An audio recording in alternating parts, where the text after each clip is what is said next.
Uwian na ng mga bata. Yan, uwian ng mga pagkain. Isaw. Ha?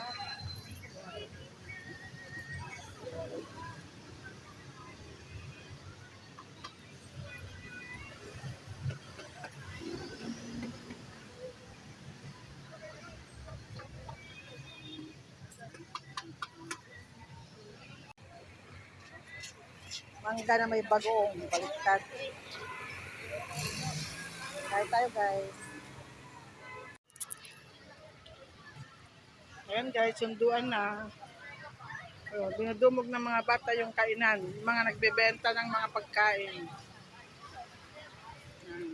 Sunduan na namin si Bunso. Gaano kabili yung mga nagtitinda dito. Kumikita sila sa pagtitinda. Ayan, guys, oh. Napakaraming bumibili.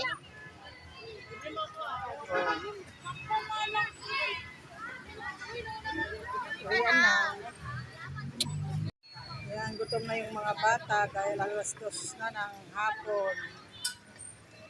Ayan, lahat na nabibili kahit ano.